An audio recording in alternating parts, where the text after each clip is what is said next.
Hello friends, हम इस video में बात करेंगे बैक्टीरिया में कसाभिका। बैक्टीरिया में कसाभिका यानी कि कोई भी बैक्टीरिया किस प्रकार से गतिशील करता है, यानी गति करता है, गतिशील है। तो इस वीडियो में स्टडी करेंगे क्या बैक्टीरिया की कसाभिका या कसाभिका की संरचना। बैक्टीरिया में कसाभिका की संरचना जीवाणु में कसाभिका की संरचना।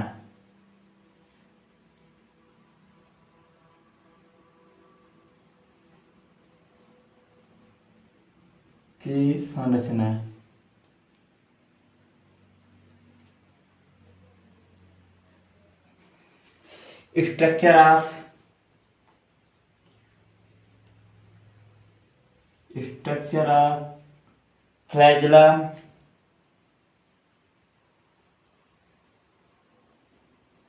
इन बैक्टीरिया।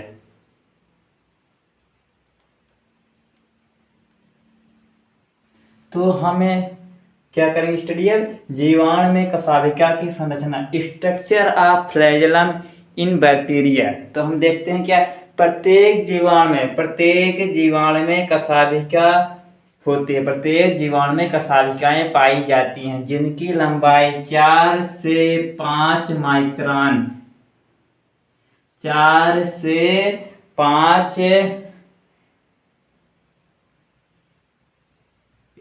μm होता है। यानी इसकी लंबाई कितना होता है 4 to 5 μm होता है। जीवाणु में कसाभिका, जो जीवाणु की कसाभिका होती है फ्लैगेलम प्रोटीन की बनी होती है या फ्लैजेलिन प्रोटीन की। फ्लैजेलिन जीवाणु में जो कसाभिका होती है फ्लैजेलिन नामक प्रोटीन से बनी होती है। यह एक जो हमारा फ्लैजेलिन प्रोटीन है, इसकी बहुत लंबी श्रृंखला होती है जो जीवाणुओं में फ्लैजेला बनाती है। फ्लैजेला के यानी कसाभिका के हमारे जो भाग होते हैं हम उनके विषय में स्टडी करेंगे।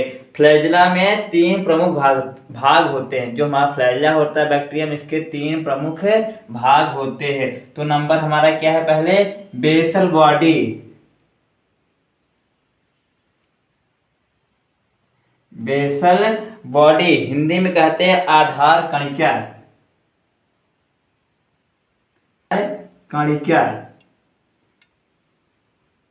बेसल बॉडी कहते हैं आधार कणिका। यह जो आधार कणिका होता है यह हमारे जो जीवाणु होता है, जो हमारा जीवाणु होता है उसके कोशिकीय आवरण में स्थित होता है। उसके केस मान लेते हैं हमारा यही बैक्टीरिया है, यही बैक्टीरिया का पार्ट है।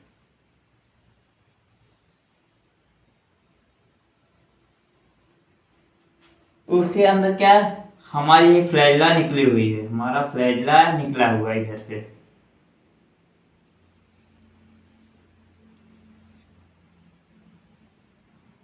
फ्लैजेला निकला हुआ है। इसका बाह्य पोर्शन हो गया इस प्रकार से। भीतर में एक नली होती है, उसके ऊपर बहुत सारे पट पाए जाते हैं।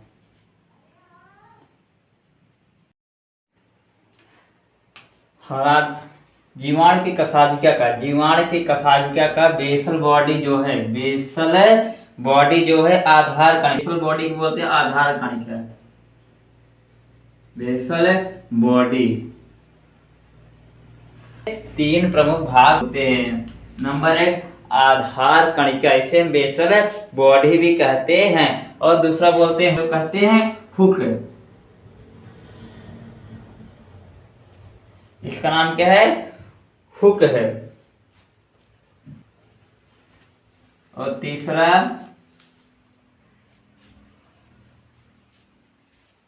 तीसरा हमारा है मुख्य तंतु,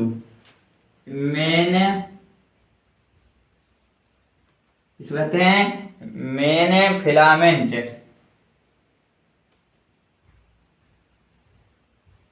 मेन फिलामेंट।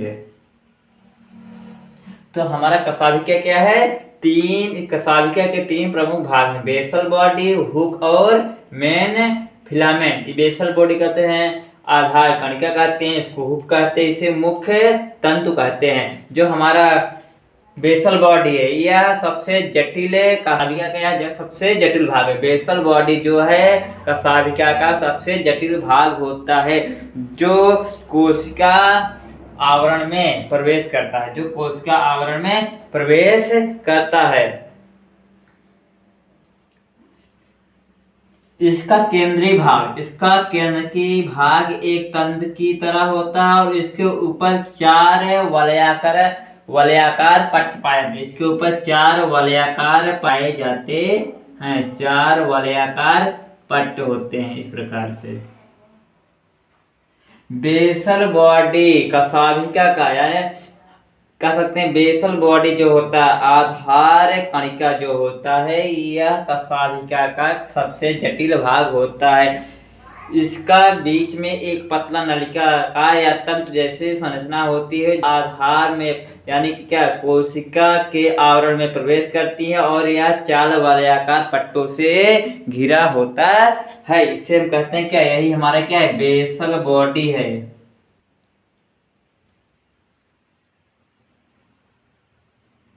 बेसल बॉडी इसे हिंदी में कहते हैं आधार कणिका। आधार कणिका,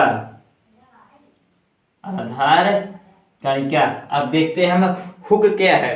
हुक क्या है? यह जो हमारा हुक होता है यह एकल पॉलीपेप्टाइड इकाई है।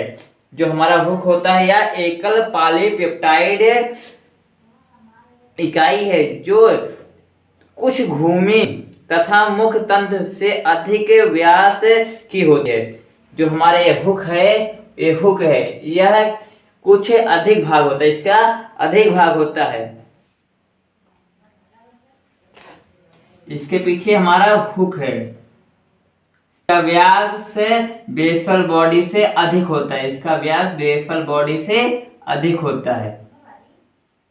जो आधार के बाहर स्थित होता है। यह हमारा जो हुक है या बेसल बॉडी के व्यास से अधिक होता है। जो क्या बताया गया, यह हमारे आवरण से, कोशिकीय आवरण से बाहर स्थित होता है। यह कोशिका भित्ति में घूमकर मुख्य तंत्र को आधार कणिका से जोड़ती है। जो हमारे हुक होता है यह फ्लैजेला और बेसल बॉडी को आपस में जोड़ने का कार्य करती है। ये क्या हमारा हुक है, ये हमारा हुक है। क्या बताएगा, बेसल बॉडी और फ्लैजेला के पश्च भाग को जोड़ने का कार्य करती है हुक। उसका मेन फिलामेंट आता है। मेन फिलामेंट या मुख्य तंत्र यह कोशिका भित्ति से बाहर स्थित होता है। जो मेन फिलामेंट होता है कोशिका तंत्र बाहर स्थित है, हुक के बाहर स्थित होता है। यह सतह पर हुक जुड़ा होता है तथा यह हुक से जुड़ा होता है। क्या बताया गया, जो मेन फिलामेंट होता है यह बेसल बॉडी के बाहर स्थित होता है और यह हुक से जुड़ा होता है और यह कुछ मुड़ा हुआ और जुड़ा हुआ होता है, जो क्रिया को या जीवाणु को गति प्रदान करता है। कभी यह क्लॉकवाइज डायरेक्शन में घूमता है, कभी एंटी क्लॉकवाइज या दक्षिणावर्त दिशा में घूमकर बैक्टीरिया को गति प्रदान करता है। क्या बताया गया, जीवाणु में कशाभिका की संरचना। जो कशाभिका होती है जीवाणुओं में गतिशीलता प्रदान करता है और कशाभिका के 3 प्रमुख भाग होते हैं, बेसल बॉडी, हुक और मेन फिलामेंट। जो बेसल बॉडी होता है यह हमारे कोशिकीय आवरण के भीतर धंसा होता और इसमें फ्लैजेला से एक क्या निकलता है, एक तंत्र जैसी संरचना निकली होती है, तंत्र निकला होता है जो हमारे कोशिका आवरण में धंसा होता है और इसके चारों तरफ 4 वलयाकार पट्ट पाए जाते हैं। ये हमारा इतना बेसल बॉडी होगा। उसके बाद आता है हुक। हुक बेसल बॉडी और हमारे फिलामेंट को जोड़ने का कार्य करता है। और मेन फिलामेंट क्या है? मेन फिलामेंट हमारे कशाभिका का वह भाग होता है जो वामावर्त अथवा दक्षिणावर्त दिशा में घूम करके बैक्टीरिया कोशिका को गति प्रदान करता है। इसके बाद देखते हैं हमें फिम्बरी देखते हैं। फिम्बरी अथवा रोम देखते हैं या फिम्बरी।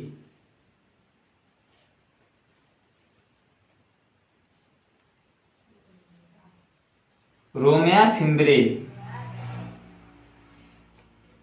फिम्बरी को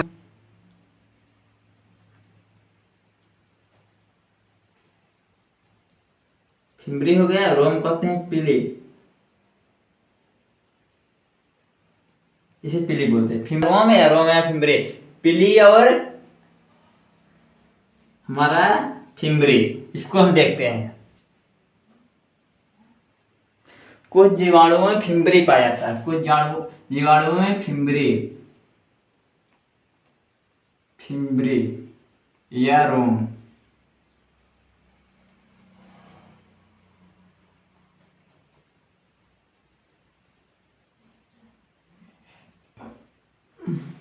पीली कहते हैं में से। तो कुछ जीवाणु में फिम्बरी, यानी मान लेते हैं हमारा यही जीवाणु एक फिम्बरी उसे कहते हैं जो कुछ जीवाणुओं में छोटे छोटे ऐसे इस प्रकार रोम जैसी संरचना निकली रहती है। कुछ जीवाणुओं में रोम जैसी संरचना निकली होती है जिसे हम फिम्बरी कहते हैं। यह जो हमारा फिम्बरी होता है, रोम होता है, यह किसी भी पौधों या जंतुओं से चिपक कर उससे भोजन प्राप्त करते हैं। यानी कि जो फिम्बरी होता है या किसी पादप या जंतु से चिपकने का कार्य करते हैं। फिम्बरी की सहायता से प्रत्येक जीवाणु जो होते हैं वे किसी पादप या सर्कुलर डीएनए, हमारा हो गया फ्लैजेला, हो गया हमारा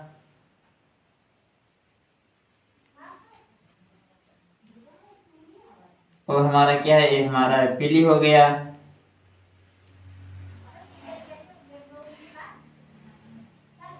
इसके अंदर बैक्टीरिया का साइटोप्लाज्म हो गया, हमारा सेलवाल है, सेलवाल हो गया। उसके इसके भीतर हमारा भीतरी आवरण होता है इसके अंदर, और भीतरी आवरण मुड़ करके क्या बनाता है, मीसोफोम बनाता है। मीसोफोम जो रिस्पायरेशन में अत्यधिक भूमिका अदा करता है, हमारे क्या है, मीसोफोम्स हो गया, मीसोफोम हो गया। उसके बाद इसमें हमारा आरएनए पाया जाता है। ये हमारा 70S प्रकार का आरएनए है, इसमें 70S टाइप का आरएनए हो गया। उसमें टीआरएनए पाया जाता है।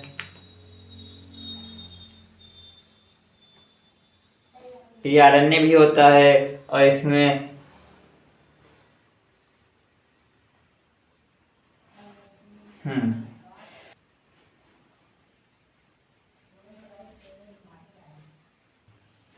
हमारा जो फिम्बरी है यह क्या करता है, हमारा सेक्सुअल रिप्रोडक्शन में हमने सेक्सुअल रिप्रोडक्शन में क्या क्या 3 चीजें पढ़ा, ट्रांसफॉर्मेशन, ट्रांसडक्शन और कॉन्जुगेशन।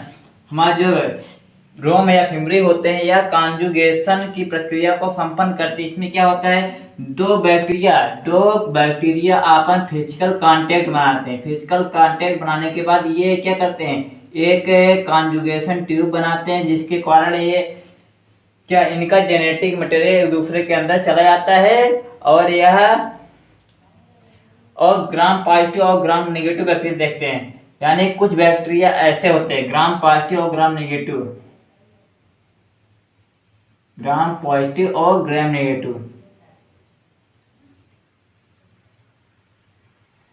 क्रिश्चियन ग्राम ने कुछ जीवाणुओं को लिया, यानी क्रिश्चियन ग्रैम ने यानी वैज्ञानिक क्रिश्चियन ग्रैम ने कुछ जीवाणुओं को लिया और उसे क्रिस्टल वायलेट में कुछ समय के लिए रख दिया और उसके बाद उसे निकाल करके आयोडीन के घोल में धुला और इसे स्वच्छ एल्कोहल से धुलने पर उन्होंने देखा कि कुछ बैक्टीरिया नीले रंग के हो जाते हैं। कुछ बैक्टीरिया क्रिस्टल वायलेट में धुलने के कारण वे नीले ही कलर के रहते हैं। तो उन्हें हम उन बैक्टीरिया को ग्राम में पॉजिटिव बैक्टीरिया कहते हैं। और कुछ बैक्टीरिया कैसे हो जाते हैं? लाल ब्राउन, रेड ब्राउन। कुछ बैक्टीरिया रेड ब्राउन कलर के हो जाते हैं जिन्हें हम बोलते हैं ग्राम नेगेटिव। यानी क्रिश्चियन ग्रैम ने कुछ बैक्टीरिया को लिया, उसे क्रिस्टल वायलेट में भिगोया, उसके बाद उससे निकालकर आयोडीन और एल्कोहल के घोल में धुल करके देखा, इलेक्ट्रॉन सूक्ष्मदर्शी की सहायता से देखा कि कुछ बैक्टीरिया बैंगनी रंग के रहते हैं। जो बैक्टीरिया बैंगनी रंग के रहते हैं उन्हें हम ग्राम पॉजिटिव बैक्टीरिया कहते हैं, और जो बैक्टीरिया रेड ब्राउन कलर के हो जाते हैं, लाल भूरे कलर के हो जाते हैं, उन्हें ग्राम नेगेटिव बैक्टीरिया कहते हैं। तो क्या बताया गया? फिम्ब्री या रोम। जो फिम्ब्री या रोम होते हैं ये क्या करते हैं? सिलवाल के बाहरी आवरण का चारों तरफ से स्थित होते हैं, जो किसी पादप या जंतु कोशिका से चिपकने का कार्य करते हैं और यह कॉन्जुगेशन रिप्रोडक्शन में कॉन्जुगेशन की प्रक्रिया को संपन्न करते हैं। इसमें क्या करते हैं? बैक्टीरिया आपस में संपर्क बनाते हैं और इनका जेनेटिक मटेरियल एक दूसरे में ट्रांसफर होता है। इसके बाद देखते हैं हमें कोशिका की संरचना, जीवाणु कोशिका की संरचना। कोशिका, इसके बाद कोशिका की संरचना, जीवाणु कोशिका की संरचना। स्ट्रक्चर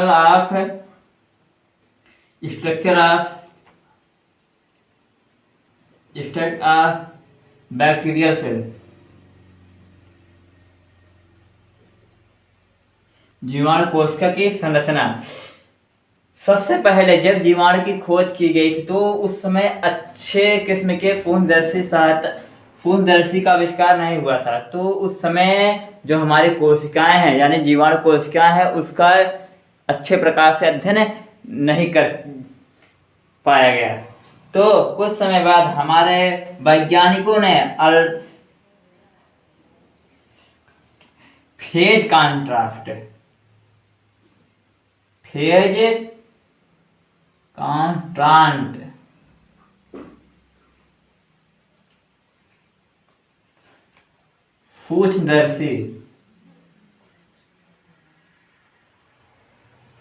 सूक्ष्मदर्शी का आविष्कार किया, जिसके द्वारा बैक्टीरिया के संरचना का विस्तृत अध्ययन किया जाना सरल हो गया। यानी हमारे वैज्ञानिकों ने फेज कॉन्ट्रास्ट सूक्ष्मदर्शी का आविष्कार किया, जिसके द्वारा बैक्टीरिया और उनके यानी बैक्टीरिया के भीतर पाए जाने वाले विभिन्न कोशिकाओं का अध्ययन करना अत्यधिक सरल हो गया। जिसके कारण क्या बताया गया कि जो हमारा बैक्टीरिया सेल है इसका जो सेल वॉल होता है पॉलीसेकेराइड का बना होता है। जो इसका सेल वॉल है पॉलीसेकेराइड का बना होता है। जीवाणु की कोशिका भित्ति, जो हमारे जीवाणु की कोशिका भित्ति होती है या पॉलीसेकेराइड किसका बना होता है? पॉलीसेकेराइड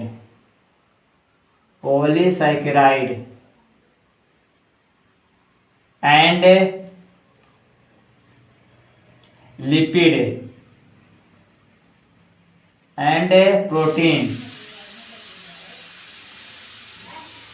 जीवाणु कोशिका भित्ति जो होती है पॉलीसेकेराइड, लिपिड और प्रोटीन की बनी होती है। इसमें म्यूकोपेप्टाइड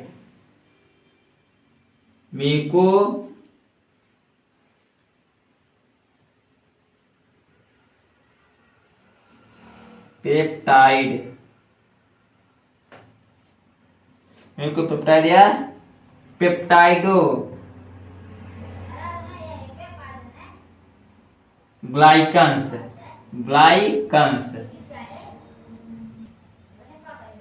इसमें म्यूकोपेप्टाइड और पेप्टाइडो ग्लाइकन का एक के बाद एक जुड़े होते हैं, यानी जो हमारा कोशिका भित्त होती है या पॉलीसेकेराइड की बनी होती है, यानी पॉलीसेकेराइड में क्या क्या पॉलीसेकेराइड होगा और लिपिड होगा, प्रोटीन होगा। ठीक, जो इसका सेल वॉल होता है पॉलीसेकेराइड, लिपिड और प्रोटीन का बनी होती है। और इसमें म्यूकोपेप्टाइड और पेप्टाइडोग्लाइकन्स एक दूसरे के साथ जुड़े होते हैं, एकांतर क्रम में जुड़े होते हैं, जिनमें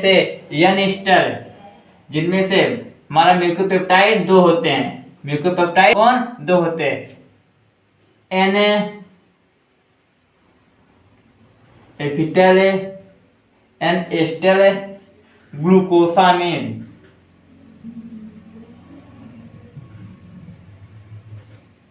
और एन एसिटल मुनाइमिक एसिड।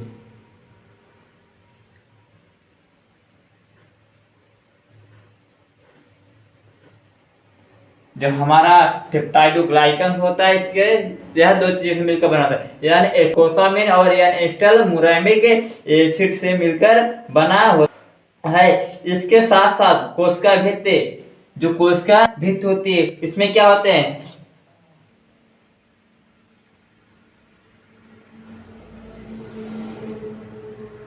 ए एलेनिन होता है, डी एलेनिन होता है, D glutamic acid, D glutamic.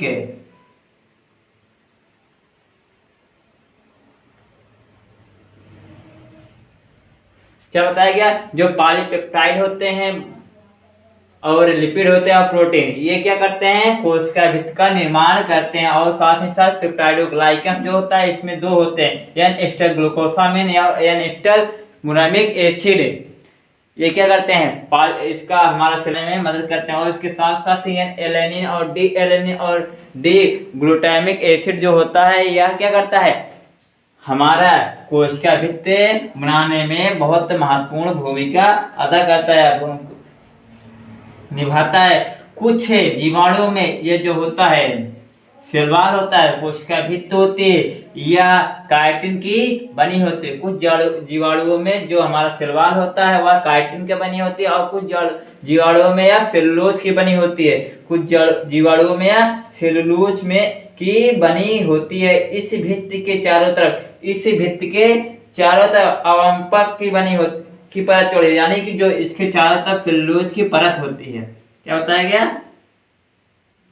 जो हमारे बैक्टीरिया होते हैं, कुछ जीवाणु ऐसे होते हैं जिनका कोशिका भित्त काइटिन की बनी होती है और कोशिका भित्त सेलुलोज की बनी होती है। जीवाणु वृद्धि के समय जो सेल वॉल होती है, जो सेल वॉल फूल जाती है और यह कैप्सूल का आकार ग्रहण कर लेती है। इसी कैप्सूल को बोलते हैं कैप्सूल, से जिसे कहते हैं संपुट संपुट। यह ग्रहण कर लेते हैं, जिसे हम बोलते हैं कैप्सुलेटेड, यानी उस जीवाणु बोलेंगे कैप्सुलेटेड बैक्टीरिया। और जिन जीवाणुओं में कैप्सूल नहीं बनते हैं उन्हें हम नॉन कैप्सुलेटेड कहते हैं। जो कैप्सुलेटेड जीवाणु होते हैं वे क्या करते हैं? वे बहुत ही अधिक संक्रामक होते हैं, यानी कि वे क्या करते हैं? रोगकारी होते हैं। कैप्सुलेटेड जीवाणु जो होते हैं अधिक रोगकारी होते हैं, जो हमारे प्रतिजैविक के प्रभाव से मरते नहीं है। जो नॉन कैप्सुलेटेड होते हैं वे हमारे जो हमारे एंटीबॉडी है, जो हमारे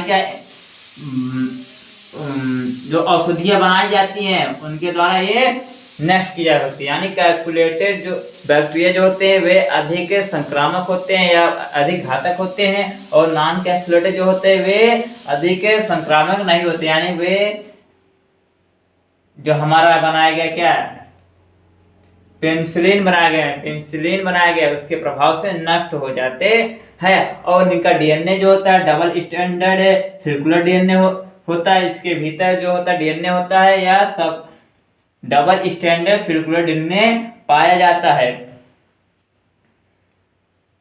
जीवाणु में कोशिका भित्त के अंदर जीवद्रव्य होता है जो बाहर की ओर से जीवद्रव्य कला से घिरा होता है। यानी कि जो हमारे जीवद्रव्य कला है ये अंदर से क्या करती है, घिरा होता है, और यही क्या बनाती है, मीसोफोम बनाती है, जो रिस्पायरेशन में अत्यधिक महत्वपूर्ण भूमिका निभाती है। क्योंकि इसमें क्या माइटोकॉन्ड्रिया तो होता नहीं है, इसलिए इसमें मीसोफोम, माइटोकॉन्ड्रिया कार्य मीसोफोम ही करता है। उसमें रिक्तिका भी नहीं पाई जाती, इसमें क्या रिक्तिका भी नहीं पाई जाती है। जब इसमें क्या होता है,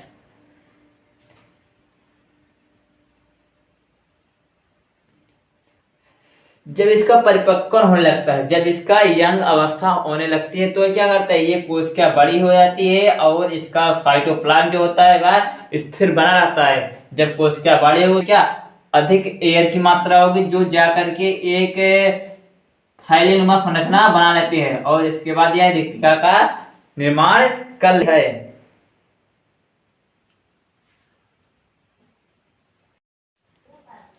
इसमें केवल 70S टाइप का राइबोसोम पाया जाता है और 80S टाइप का राइबोसोम नहीं पाया जाता। और इसके साथ है हिस्टोन प्रोटीन, यानी डबल स्टैंडर्ड सर्कुलर डीएनए के साथ हिस्टोन प्रोटीन अटैच नहीं होता है, क्योंकि यह क्या है, प्रोकैरियोटिक जीव है, इसलिए इसके साथ डबल स्टैंडर्ड, इसका डीएनए कैसा होता है, डबल स्टैंडर्ड सर्कुलर डीएनए होता है, और इसके साथ हिस्टोन प्रोटीन जुड़ी नहीं होती है। और ये क्या करते हैं, ऑक्सी शोषण करते हैं। ये क्या करते हैं, ऑक्सी शोषण करते हैं। जीव द्रव्य कला पर ही ऑक्सी शोषण की क्रिया होती है।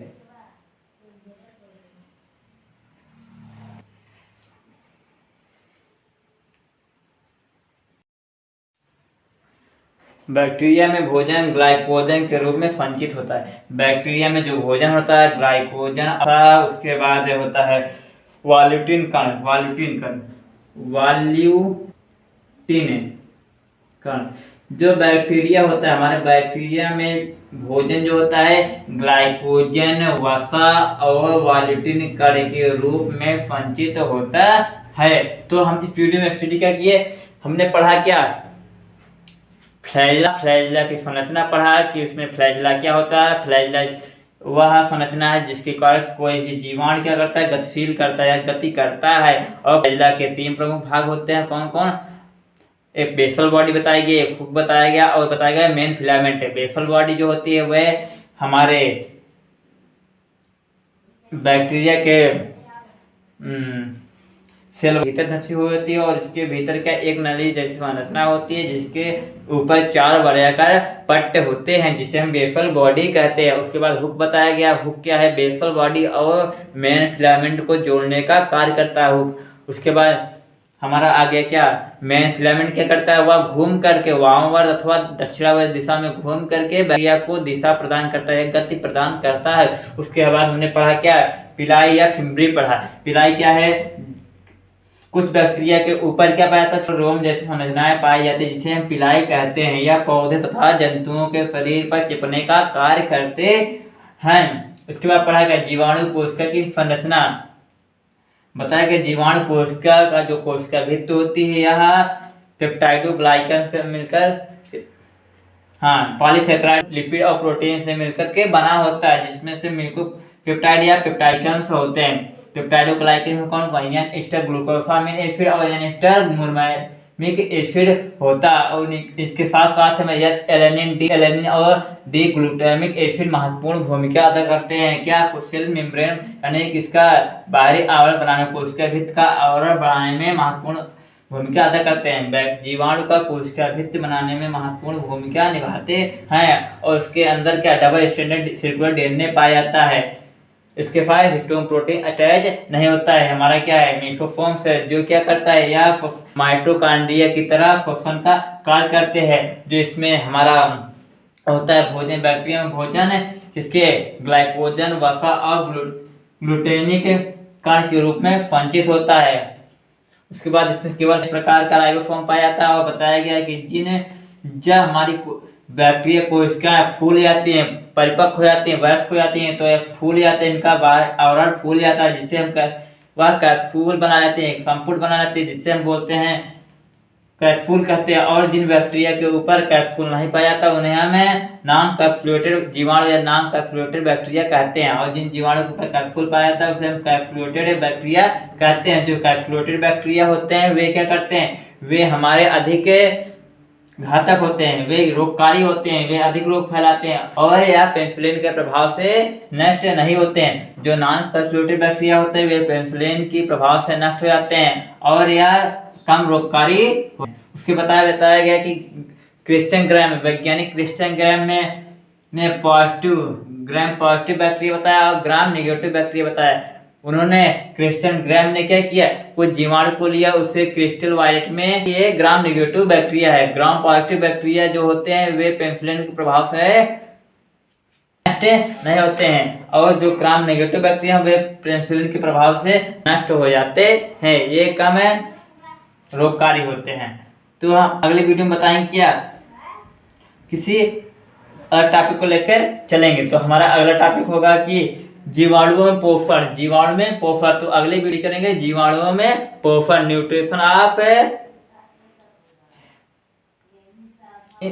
न्यूट्रिशन इन दी बैक्टीरिया, यानी जीवाणु में पोषण कैसे होता है, जीवाणु कैसे होते हैं, परपोषीय होते हैं, स्वपोषीय होते हैं। तो हम अगले वीडियो में स्टडी करेंगे जीवाणु में पोषण। तो यदि वीडियो अच्छा लगता है उसे लाइक कीजिएगा और चैनल को सब्सक्राइब कीजिएगा, तो साथ ही साथ इसको शेयर भी कीजिएगा। Thank you.